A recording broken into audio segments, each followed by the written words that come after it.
में रत है। और अभी अभी जो शांति पाठ हुआ था तो उसमें तमसो मा ज्योतिर्गमय कहा गया था। हम अंधेरे में हैं, प्रकाश की ओर जाना चाहते हैं। मृत्यु के अंधकार से उबरकर हम अमृत के लोक में जाना चाहते हैं। यह हमारी शांति प्रार्थना है। और आप देखेंगे देवर अंजलि जी ने कहा कि उनके आदर्शवाद पर आघात होता रहा। आदर्श के बिना भारत है ही नहीं।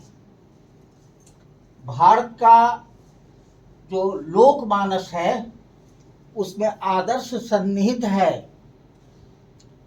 लोगों ने समीक्षा करते हुए कहा कि प्रेमचंद यूटोपिया गढ़ते हैं।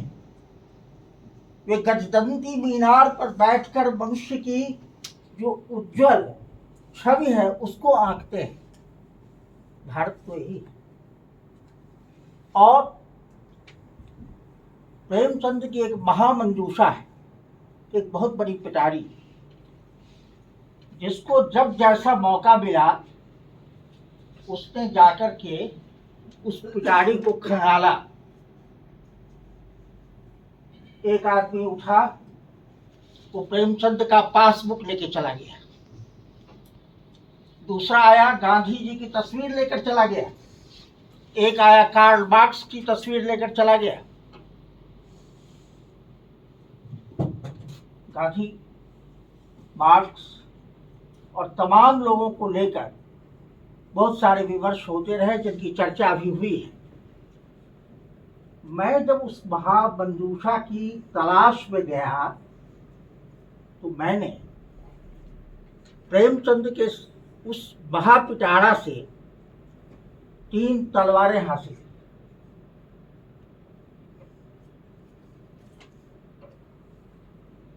और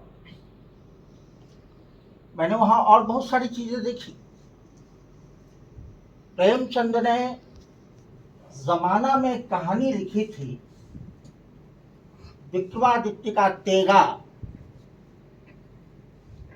जो स्वयं प्रज्वलित रहता था, प्रकाशित रहता था, पर कोई छू देता था तो तलवार बंद पड़ जाती थी।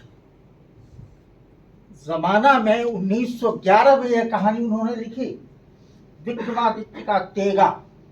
मैं उसको उठा लाया, मैंने परखा। कहानी महाराजा रंजीत सिंह से जुड़ी हुई है।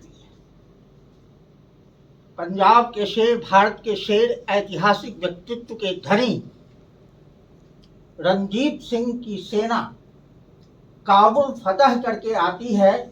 एक गांव में उनकी छावनी पड़ती है और उस गांव में एक व्यक्ति के पास विक्रमादित्य की वह तलवार है। जब रंजीत सिंह छद्म वेश में हैं और पहुंचते हैं, उस तलवार को उठाते हैं तो तलवार बुझ जाती है। उनके हाथ में तलवार का प्रकाश समाप्त तो हो जाता है। उनकी छावनी उखड़ती है। उनकी सेना उस गांव के एक स्त्री के साथ दुर्व्यवहार करती है। कालांतर में वह स्त्री लाहौर में उनसे एक विपरीत स्थिति में मिलती है। नाम है उसका वृंदा।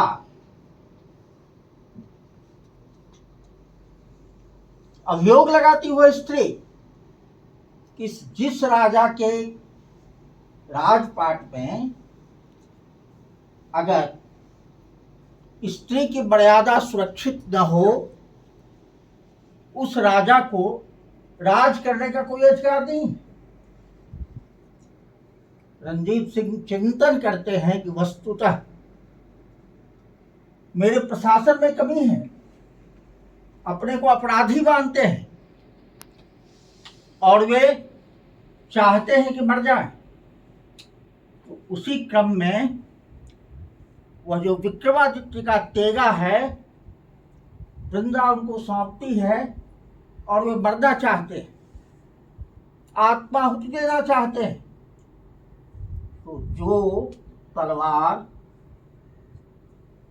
पहले रंजीत सिंह के हाथ में शोभित नहीं हुई, वह तलवार रंजीत सिंह में अब पात्रता देखती है। जैसे ही रंजीत सिंह उस तलवार को धारण करते हैं, वैसे ही भक्त से उजल जाती है, उसमें प्रकाश आ जाता है। तो विक्रमादित्य का तेगा 1911 में जो कल्पित होता है वह एक मिथक भी है।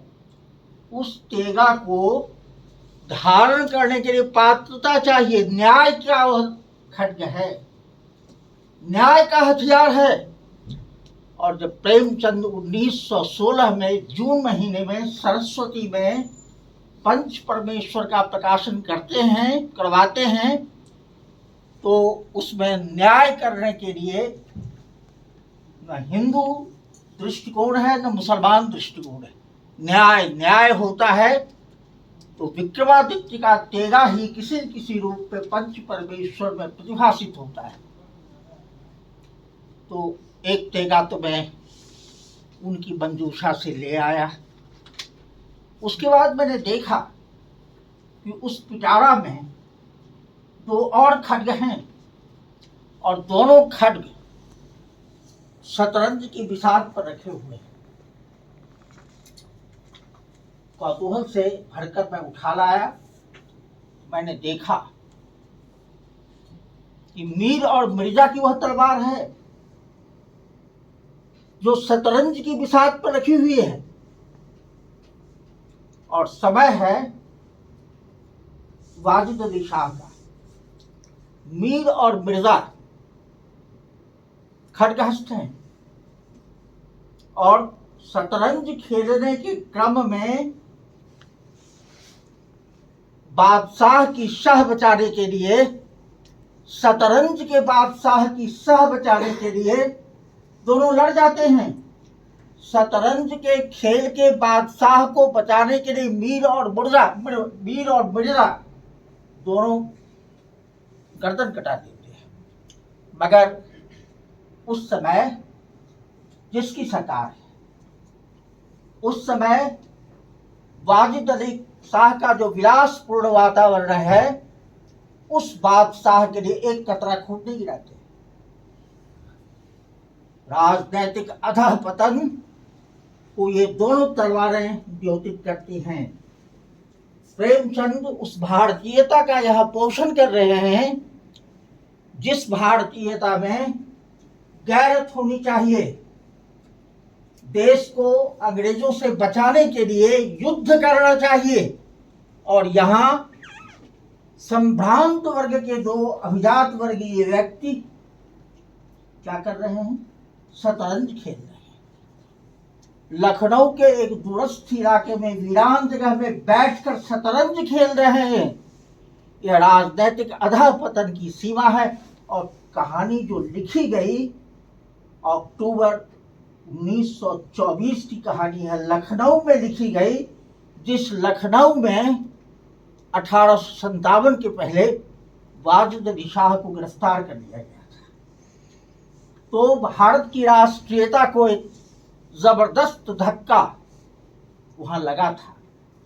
तो प्रेमचंद ने शतरंज के खिलाड़ी नाम की जो कहानी लिखी, वह एक राजनीतिक व्यंग्य भी है और एक उद्बोधन भी है।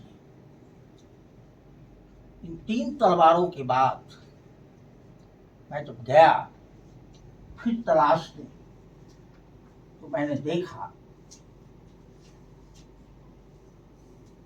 कि एक लकड़ी का कुंदा है और 2 कुल्हाड़े हैं। 2 कुल्हाड़ियां हैं। मैं उनको उठा लाया, लकड़ी के कुंदे को भी उठा लाया। तो 1921 में प्रेमाश्रम लिखा गया था। प्रेमाश्रम की विलासिया को या विलासी को, एक स्त्री को जमींदार की कारिंदों ने बेइज्जत किया था। वो जार जार रो रही थी। उसके पति थे, पुत्र थे। तो पति ने और पुत्र ने देखा कि एक स्त्री की मर्यादा, प्रेमचंद इस मर्यादा शब्द को अक्सर बोलते थे, लिखते भी थे। स्त्री की जो मर्यादा है उस पर आघात हुआ है। तो मनोहर जो उसका पति है बिलासी का, वह देखता है, और बलराज जो बेटा है देखता है कि बिलासी बिलासी नहीं रह गई, वो भारत माता हो गई, और भारत माता के रूप में वो रो रही है। तो मनोहर पूछता है बेटे से कि कुल्हाड़ी ठीक है कि नहीं। कहा आज ही तो उसको शाम पर चढ़ाया है, तेज किया है। रात में बाप बेटे निकलते हैं कुल्हाड़ी लेकर गौस खां और उसके गुरुओं को मारने के लिए। तो प्रेमचंद गांधी की अहिंसा से जुड़े हुए थे या किस चीज से जुड़े हुए थे? प्रेमाश्रम का जो प्रेम शंकर है वो गांधीवादी हो सकता है, लेकिन मनोहर गांधीवादी नहीं है। वो कुल्हाड़ी से अत्याचार का प्रतिरोध करने के लिए संबद्ध है, और वह अपने कृत्य को अंजाम देता है, वो मारता है।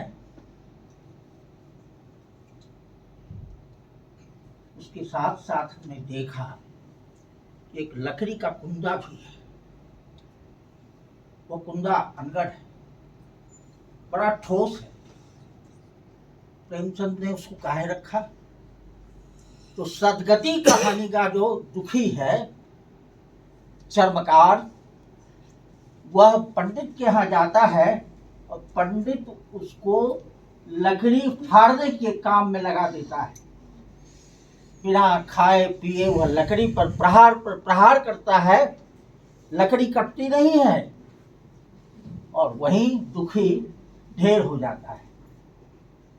वह लकड़ी चीरी नहीं जा सकी। वह लकड़ी किसकी है? धर्म की लकड़ी है, शोषण की लकड़ी है, अंधविश्वास की लकड़ी है, वो समाज की पूरी व्यवस्था की लकड़ी है, जो आज भी जैसे की तैसी है। प्रेमचंद उसको चीर नहीं सके, चीरना चाहते थे। वो कुंदा अपनी जगह है कि भारत के दलित, भारत के वंचित, भारत के अत्यंत हाशिए पर पड़े हुए लोगों के प्रतिरोध को मूर्त करने वाला वह कुंदा है। प्रेमचंद ने 1912 में जल्द-ए-ईसार उपन्यास लिखा था उर्दू में।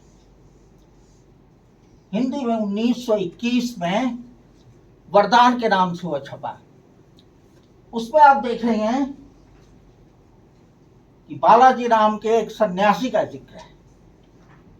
वह सन्यासी देश की दशा को बदलना चाहता है, देश को समुन्नत करना चाहता है। तो वह प्रयत्न जो है वो अपनी अस्मिता की भी खोज है। प्रेमचंद के साहित्य में जो अस्मिता की खोज है वो क्या है? अंजलि जी ने भी कहा नवजागरण का प्रसंग। नवजागरण प्रेमचंद पर छाया हुआ था।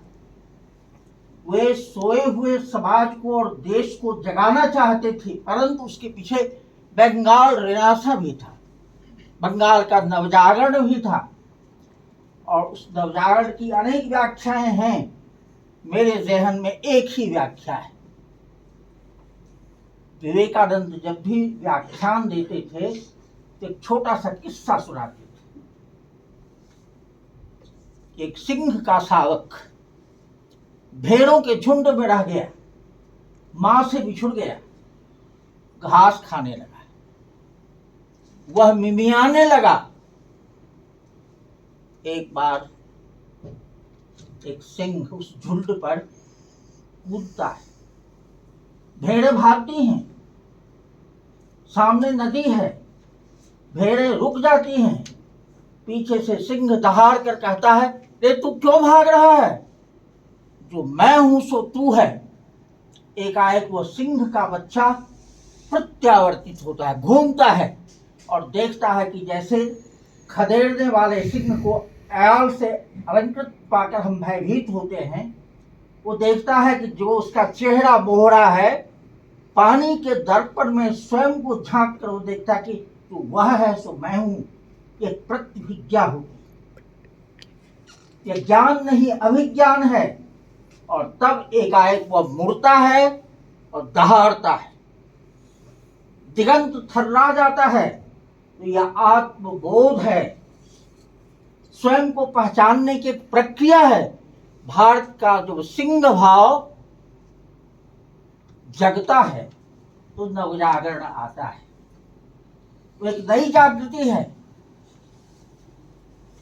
सिंहों की माद में आया है आश्चर्य, जागो फिर एक बार, दयाला कह चुके थे। एक मेष माता ही रहती है निर्निमेष, भेड़ों की जो माँ है उसके बच्चों को अगर कोई मारता है वो चुपचाप रह जाती है, पर सिंहनी के शावक को कोई छू तो ले, तो वही स्थिति है नवजागरण की, जब सब जग रहे हैं।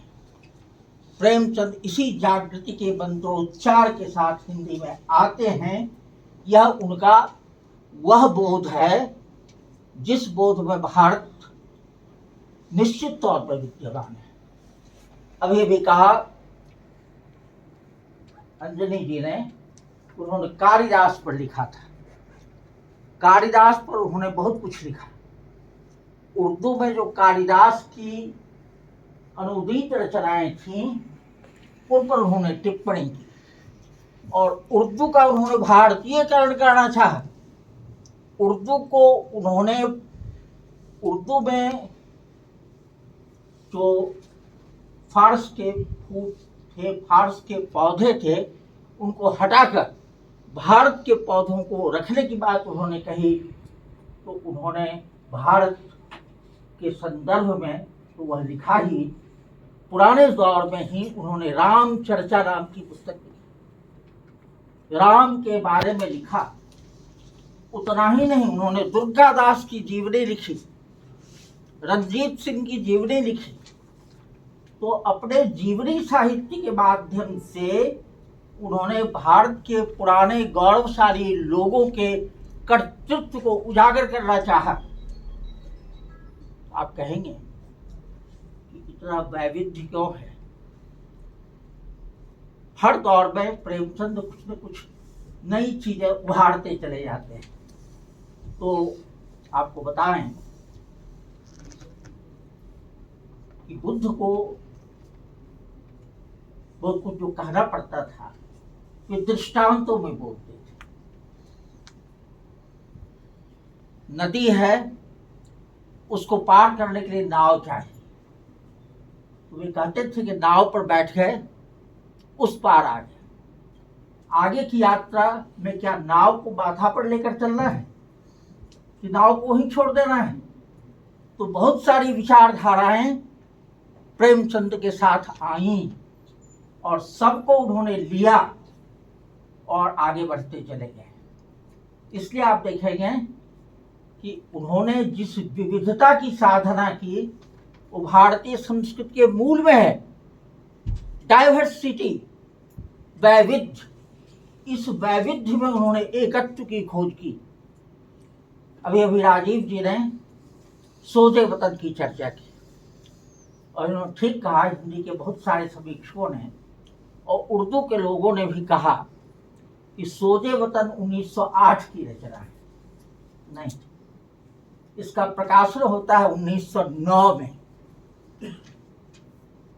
और उसमें जिस कहानी का इन्होंने जिक्र किया, दुनिया का सबसे अनमोल रतन, वो 1907 में आती है, जमाना में छपती है। और यह जो सोजे वतन है वो जो 9 में छपता है कहानी संकलन, तो याद कीजिए 1905 में बंग भंग का आंदोलन हुआ था लॉर्ड कर्जन के खिलाफ, और 1908 में मुजफ्फरपुर में खुदीराम बोस ने बम विस्फोट किया था। यूं ही सेडिशन का, राजद्रोह का अभियोग प्रेमचंद पर नहीं लगाया था कलेक्टर ने। 1908 में मुजफ्फरपुर का बम कांड और 1905 में बंगाल के भंग होने के खिलाफ जो आंदोलन चला, सबको समेटते हुए उन्होंने 1909 में जिस सोजे वतन का प्रकाशन कराया, वो यहाँ से वहां तक भारतीयता से ओतप्रोत है। उस पर कहानी है, यही मेरा वतन है। यही कहानी मानसरोवर के 6ठे भाग में पृष्ठ संख्या 5 पर भी है। यह मेरी मातृभूमि है। तो प्रेमचंद जब इस कहानी को लिख रहे थे तो एक प्रवासी व्यक्ति आता है भारत में और भारत को खोजने लगता है।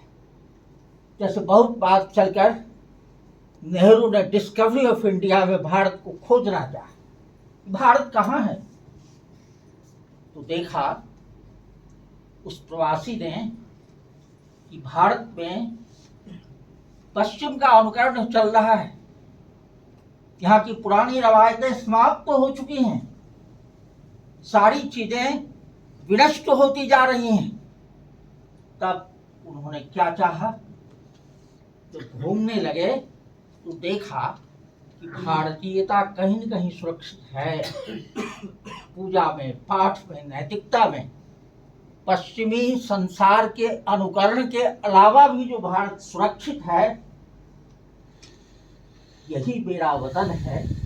इसमें प्रेमचंद इस ओरिएंटल कलर को, पौरस्त्य चिन्हों को सामने रखते हैं।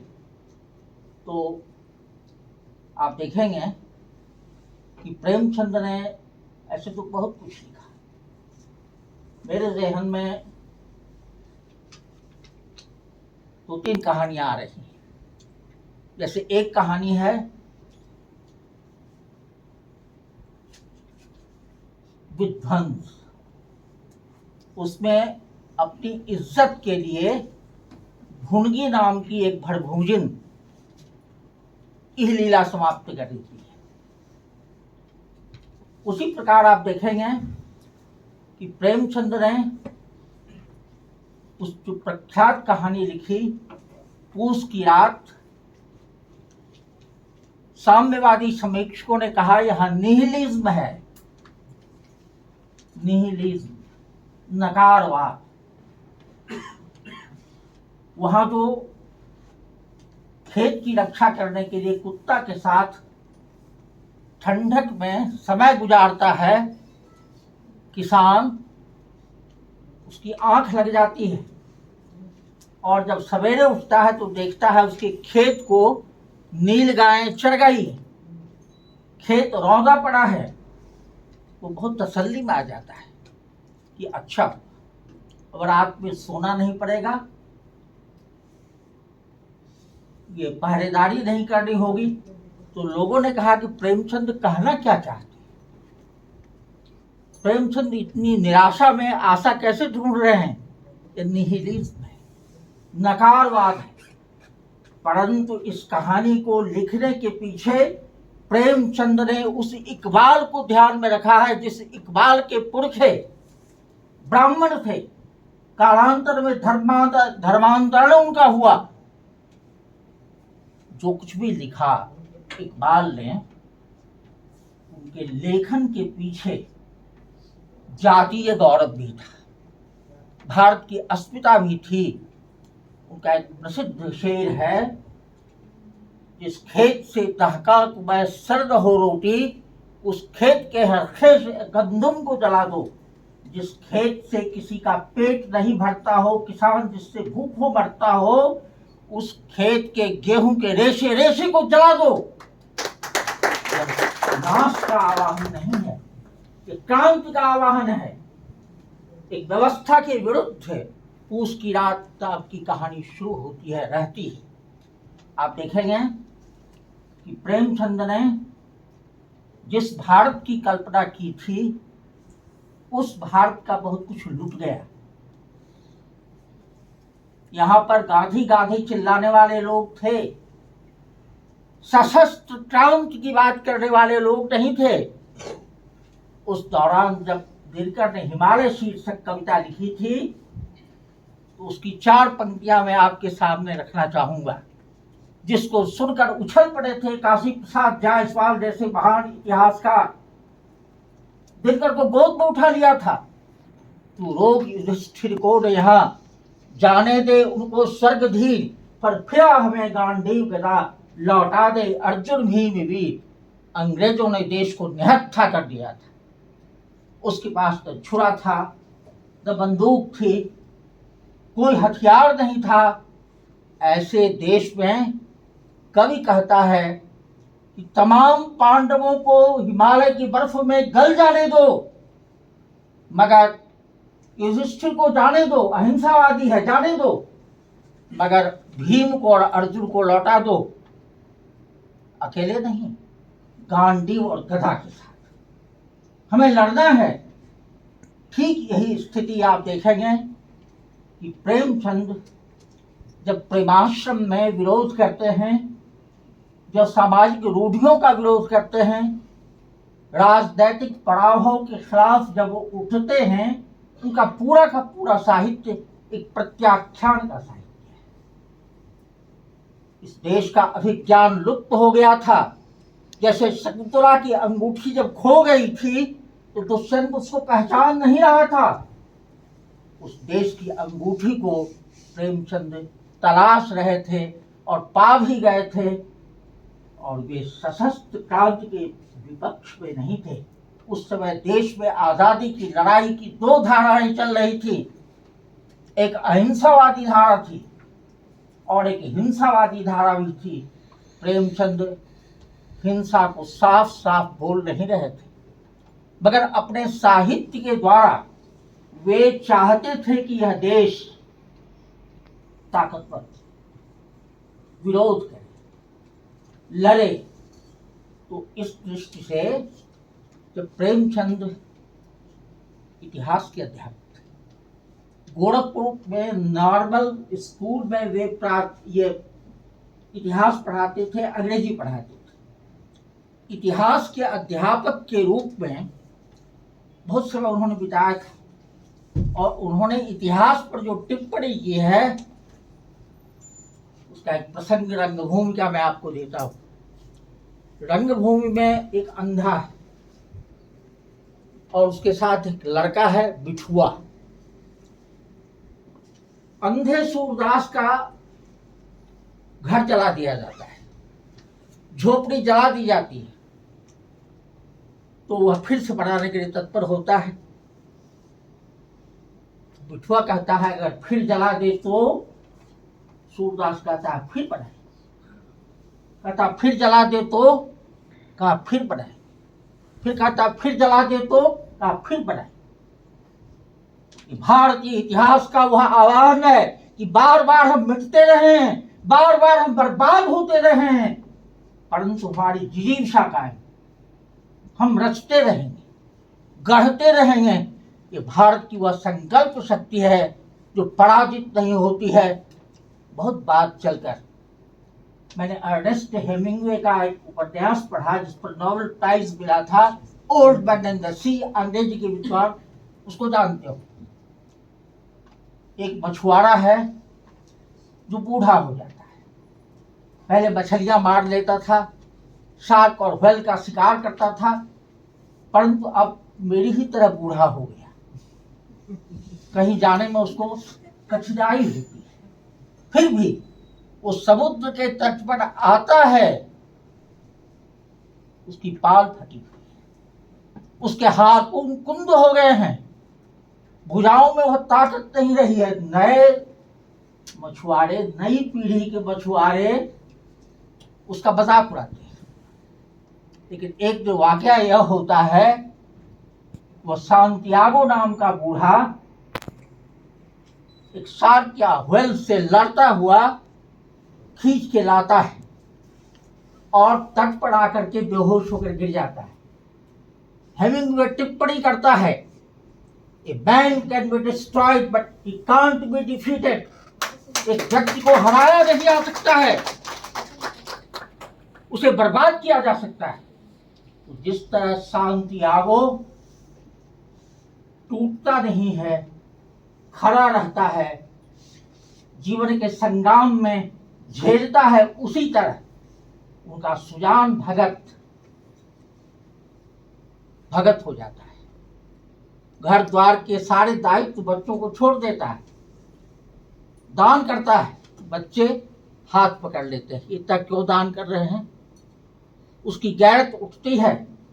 बच्चे सोए हुए हैं और सोए हुए हैं, इसी बीच वो कुट्टी काट कर गड़ासा से चारा बना लेता है, आधा खेत जाकर जोत लेता है और एकाएक घर में फिर वह महत्वपूर्ण हो जाता है।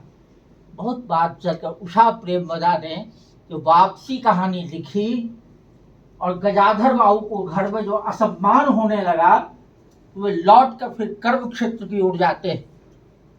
सुजान भगत हाथ में गड़ासा लेकर परिवार में जो उपेक्षा होती है उसको अपनी कर्मठता से दूर करता है। यही भारतवर्ष है। भारतवर्ष दबता नहीं है, कर्म करता है, और कर्म करने की प्रेरणा जो है इस भारत को महान बनाती। गांधी को स्वयं प्रेमचंद कर्मवीर कहते थे, और प्रेमचंद का उपन्यास ही है कर्मभूमि। कर्म को जो आदमी महत्व देगा, गीता क्या कहती है? कर्मण्येवाधिकारस्ते मा फलेषु कदाचन। कर्म करने का तुम्हारा अधिकार है, फल की चिंता मत करो। यही भारतीयता है। भारत में जो यहाँ का जन समाज है, जिसको हम पस्त मानते हैं, जिसको हम निरीह मानते हैं, जिसको हम भेड़ बकरी की तरह देखते हैं, उसमें भी एक ऊर्जा है, उसमें भी एक अग्नि है। और प्रेमचंद उस अग्नि का स्तवन करते हैं, और अग्नि तत्व का जब स्तवन होता है तो राष्ट्र का पुनर्जागरण होता है। अंधम तमः प्रविशन्ति ये अविद्याम उपास्ते, उपनिषद का वचन है। अविद्या में जो डूबे हुए हैं वे अंधकार में हैं, और जो वस्तुतः प्रकाश में है, बहुत ज्यादा प्रकाश में है, बुद्धिजीवी है, प्रोफेसर हैं, प्रिंसिपल हैं, बड़े बड़े पदों पर हैं, वैसे लोग बहुत ज्यादा उजाले में हैं। तो बहुत ज्यादा उजाले में भी आंखें चौंधिया जाती हैं। तो प्रेमचंद की आंखें चौंधियाती नहीं हैं। अब किसी ने उस मंजूषा से उनका जूता उठा लिया, कोई उनकी कलम उठा लेगा, कोई कुछ उठा लेगा। मैंने तो उनकी मंजूषा से तलवारें उठाई और मैंने वहां से कुल्हाड़ियां उठाई। प्रेमचंद जब कुल्हाड़ियों की बात करते हैं, उसको सजो के रखते हैं। कालांतर में जब उन्होंने हंस का काशी अंक निकाला, उसमें प्रसाद जी की एक अद्भुत कहानी उन्होंने छापी, गुंडा, जिसका नरहु सिंह ऐतिहासिक बात है। उस गुंडा नरहु सिंह ने कुबड़ा मौलवी को एक झपाटे में ही काट दिया था गड़ासा से। प्रेमचंद को यह दृश्य बहुत अच्छा लगा। उन्होंने काशी अंक में काशी के उस गुंडे के शौर्य का वर्णन किया जो अंग्रेजों की मुखालिफत के लिए गड़ासा तौल देता है। निश्चित तौर पर गांधी अहिंसक रहे होंगे, पर हर जगह वे अहिंसक नहीं थे। गांधी सतत विकसित होते रहे, उनकी वैचारिकी बदलती रही। यह इस देश का पुराना सिद्धांत है। एक जगह रुको नहीं, चलते रहो। विचारों के क्षेत्र में भी तुम स्तंभित मत रहो। चरैवेत चरैवेत। प्रेमचंद की जो विचार यात्रा है, अंतिम का अधूरा उपन्यास जो है मंगल सूत्र, उसका एक पात्र कहता है कि इन दरिंदों के खिलाफ हरबे बांधने होंगे। देश में जो पशुवत दरिंदे हैं, इनके विरुद्ध हमको हरबे बांधने होंगे, हथियार बांधने। प्रेमचंद की आखिरी कृति की ये पंक्तियां हैं। तो जो प्रेमचंद कहता है 36 में कि इन दरिंदों के खिलाफ हरबे बांधने होंगे, उसकी आपको चर्चा करनी होगी। अभी अभी माननीय त्रिपाठी जी ने लुसुम की चर्चा की। चीनी जीवन पर पर्ल एस भक्ति में एक उपन्यास लिखा द गुड अर्थ। वहां प्रतिरोध नहीं है। और जापान का एक उपन्यासकार था कागवा, उसने जापान में जो शोगुन पार्टी थी, जापान में जो योद्धाओं की बात थी, सामुराई लोगों की चर्चा होती थी, वहां भी युद्ध के प्रसंग में लड़ने भिड़ने की बात कागवा कहता था। प्रेमचंद की तुलना हम जरूर करेंगे कृषक जीवन के संदर्भ में लुसुम से, पर प्रेमचंद में जो लड़ने का मादा था वो कागवा में मिलता है। उसी तरह से एक रूसी उपन्यास था ऑस्ट्रोस्की का, how the steel was tempered, इस्पात कैसे पिघला।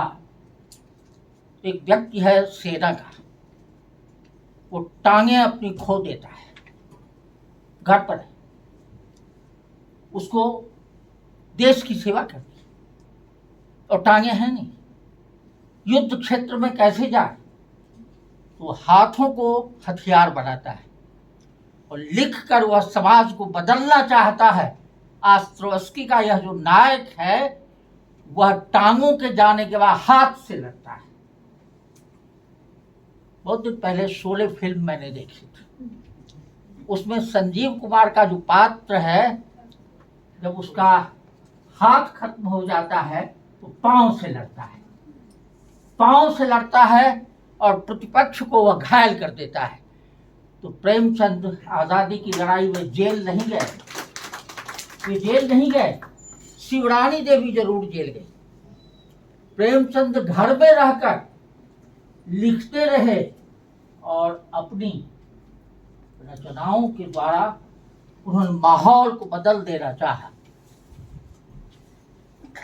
उनकी विवादास्पद और एक प्रख्यात कहानी है कफन, जिसका उल्लेख किया है आपने। दलित वर्ग के लोग कहते हैं कि प्रेमचंद ने घीसू और माधव के द्वारा जो समाज के अंत्यज वर्ग के लोग हैं उनका मखौल उड़ाया है। दृष्टि यही। पर प्रेमचंद का जब मैं पिटारा देख रहा था, उसमें कुछ आलू मिला, सड़ा हुआ आलू, जो घीसू माधव नहीं खा सके। वो भूख की कहानी है, भूख की कहानी है, हरिजनों के खिलाफ नहीं लिखी गई है। और उसमें एक संदर्भ आता है कि समाज में जो लोग घर में रहकर बिना संघर्ष किए, बिना कुछ उपजाए पेट पाल रहे हैं, समाज के ऐसे भोक्ता वर्ग के लोग समाज के उन लोगों से अलग हैं, तो कहता है हम भी क्यों नहीं उसी समाज में निठल्ला होकर घुस जाएं, जहां पेट भरने में कोई समस्या नहीं है। तो घीसू और माधव कफन के पैसों से शराब पी लेते हैं, नाचते हैं, कूदते हैं। भूख की पराकाष्ठा की कहानी है। यह कहानी किसी अंत्यज के विरुद्ध नहीं है। तो प्रेमचंद जब भूख की लड़ाई की बात करते हैं तो भूख तो आज भी है। राष्ट्रीय जीवन में भूख ही भूख है, बहुत तरह की भूख है। उसको मिटाने का युद्ध करना भारतवर्ष में महत्वपूर्ण माना जाता है। जब कभी भी देखिए, पेट की चिंता ऋषियों को भी थी, मुनियों को भी थी, और सत्य के बहुत सारे पहलू होते हैं। पेट भरने के लिए हमारे समाज में निकृष्ट और उत्कृष्ट की बात नहीं होती थी। पहला काम है पेट भरना, या आपद धर्म है। विश्वामित्र ने कुत्ते का मांस खाया था।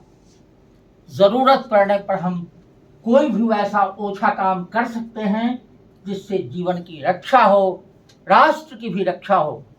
तो प्रेमचंद बहुत दूर तक संकेतों में भी बोलते हैं। प्रेमचंद को, उनके उपन्यासों को, उनकी कहानियों को और प्रगतिशील लेखक संघ की जो चर्चा की विषय प्रवर्तन के क्रम में अंजनी जी ने, तो उसमें एक वाक्य आता है कि सौंदर्य के मयार को बदल देना है, स्टैंडर्ड ऑफ एस्थेटिक्स को बदल देना है। तो सौंदर्य कहाँ है? किसको हम सौंदर्य कहेंगे? सौंदर्य क्या काफी साफ सुथरा और चिकना चुपड़ा रखने में है? सौंदर्य कठोरता में भी होता है, सौंदर्य क्रूरता में भी होता है। प्रेमचंद ने क्रूरता में भी सौंदर्य देखा। ये भारत की सम्यक दृष्टि है। तो सौंदर्य को हम कहीं भी देख सकते हैं। हमारे भी संस्कृत के विद्वान बैठे हुए हैं, प्रसून जी, इनको एक कथा याद होगी जो संस्कृत वाङ्मय की मशहूर कथा है। बाणभट्ट मृत्यु की सेज पर है, उसकी कादंबरी अधूरी है। 2 बेटे हैं, पूछते हैं बेटे आप काहे मायूस हैं पिता? कहा कि मेरी रचना अधूरी है। तो बड़ा बेटा उत्तराधिकारी है, कहता मैं इस रचना को पूरी कर दूंगा। बाण की खिड़की खुली हुई है, सामने एक पेड़ है। बाण कहता है इस पेड़ का वर्णन तो सूखा पेड़। तो वह व्याकरणाचार्य विद्वान बड़ा बेटा कहता है शुष्को वृक्षस्तग्रे। बाणभट्ट उसको खारिज कर। छोटा बेटा आता है, कहता मैं पूरी करूंगा रचना। का वर्णन करो। कहा नीरस तरुण ही विलसति पुरता, बिना रस वाला जो पेड़ है सामने शोभा पा रहा है। बाणभट्ट उसको स्वस्थ दे, तुम्हें लिखोगे। लेकिन बड़ा बेटा जो बोला वो सही बोला कि सामने सूखा पेड़ खड़ा है।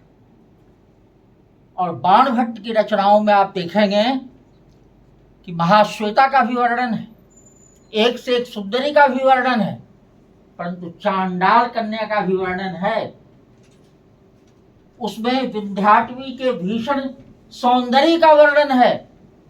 और प्रेमचंद जब कायाकल्प लिख रहे थे तो बाणभट्ट की इस परंपरा को जानते थे। जन्म जन्मांतर की कथा को लेकर कायाकल्प लिखा गया, जिसको हाल केन की रचना एटर्नल सिटी के आधार पर लोगों ने कहा कि चोरी की रचना है। प्रेमाश्रम को कहा लोगों ने कि टॉल्स्टॉय के रेजरेक्शन की नकल है। कुछ लोगों ने कहा कि उन पर थैकरे का प्रभाव, इसका उसका। मगर प्रेमचंद जरूर बाहर विदेशी साहित्य को पढ़ते थे, मगर जब लिखने चलते थे तो लिखने जब चलते थे प्रेमचंद, तो उनके सामने भारत का मिथक लोक था। गोदान आपने पढ़ा है। गोदान में मालती जिस पर उन्होंने टिप्पणी की है, तो बाहर से तितली और भीतर से मधुमक्खी। वह मालती शुरू में मेहता के साथ संबंध जोड़ना चाहती है, विवाह भी करना चाहती है, पर एकाएक उड़ जाती है, हट जाती है। ये विवाह संपन्न नहीं होता है। मुझे ऋग्वेद की उर्वशी का कथानक याद आ रहा है। उर्वशी पुरुरवा के समीप आती है और फिर भाग जाती है। और जब पुरुरवा पीछा करता है मेहता की तरह, तो कहती है पुरुरवा पुरस्तम परे ही दुरापनावाद इबाह बस्मी, लौट जाओ पुरुरवा, मैं वायु की तरह दुष्प्राप्य हूं, नहीं मिलूंगी। तो जिस तरह से उर्वशी और पुरुरवा की कथा को लिखा ऋग्वेद के कवि ने, विक्रमोर्वशीयम में जिसको दोहराया अपने ढंग से कालिदास ने, उस चीज को मालती और मेहता के संदर्भ में आप देख लीजिए। ऊपर से कहीं नहीं लगेगा, मैं उसकी कथा की जो संरचना है उर्वशी के कथानक की संरचना है। उसी तरह कायाकल्प की संरचना, बाणभट्ट की कादंबरी की संरचना है। तो रचना प्रक्रिया की दृष्टि से भी बहुत कुछ ऐसा था जो प्रेमचंद की भारतीयता को सामने रखता है। Once upon a time there lived a king, लोक कथा की यह जो शैली है, तो बेदो गांव में महादेव सोनार नाम का एक व्यक्ति रहता था। आत्माराम की शुरुआत ऐसे ही होती है। और प्रेमचंद जब दो बैलों की कथा कहते हैं तो कृषक जीवन की ही कथा नहीं है, संपूर्ण भारत की आजादी का वह घोषणा का पत्र है। दो बैल बिक जाते हैं और बिकने के बाद भाग आते हैं, फिर अपने स्थान पर खड़े हो जाते हैं। हीरा और मोती ये दोनों बैल बिकाऊ नहीं हैं, वैसे ही जैसे प्रेमचंद बिकाऊ नहीं है, वैसे ही जैसे भारत की कोई मनीषा बिकाऊ नहीं होती है। तो प्रेमचंद ने जो भारत तत्व देखा, उस जमाने में अंग्रेजों में, यूरोप के बहुत सारे लोगों में एक मानसिकता थी कि भारत में कुछ नहीं है, सांप है, जादूगर है, भारत में जहालत है, भारत में गरीबी है, रहने योग्य देश नहीं है। इस देश के विकृत रूप को प्रेमचंद ने उदात्त जीवन मूल्यों से संपृक्त किया है। और प्रेमचंद सच पूछे तो जीवन मूल्यों के रचनाकार हैं। अच्छी चीज़ों की हिमायत करते हैं और बुरी चीज़ों का निषेध करते हैं। तो स्वीकार करना और निषेध करना भारतवर्ष में बहुत महत्वपूर्ण चीज़ है।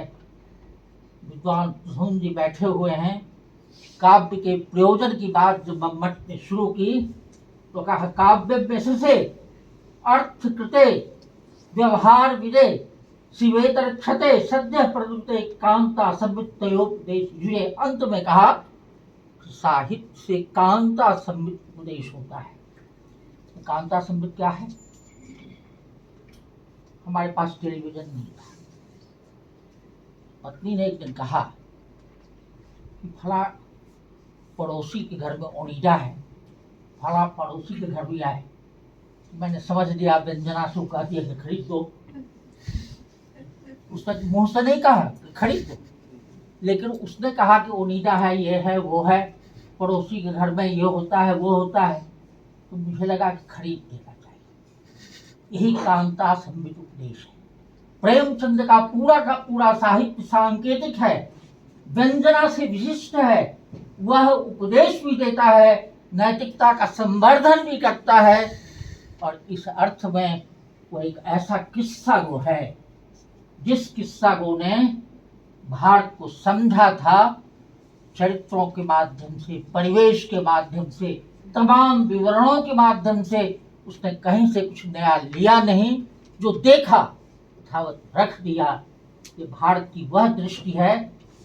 बार बार लोगों ने कहा कि आप आदर्श आदर्श करते हैं, यथार्थ लिखिए। तो उन्होंने एक शब्द दिया, आदर्शोन्मुख यथार्थवाद। हम वह यथार्थवाद संप्रेषित करेंगे जो आदर्श की ओर अभिमुख होगा। हम आदर्श के चिराग को गुल नहीं होने देंगे। ये प्रेमचंद का सबसे बड़ा उपदेश है। और अगर इस दृष्टि से उनको पढ़ा जाए तो बहुत अच्छा विषय आप लोगों ने रखा। इसके लिए मैं साधुवाद देता हूँ। प्रेमचंद के भीतर जो ओरिएंटल तत्व हैं, जो पौरस्त्य जीवन बोध की चीज़ें हैं, भारत के प्रति जो आकर्षण है, आपने उसकी ओर हमें मुखातिब किया। धन्यवाद।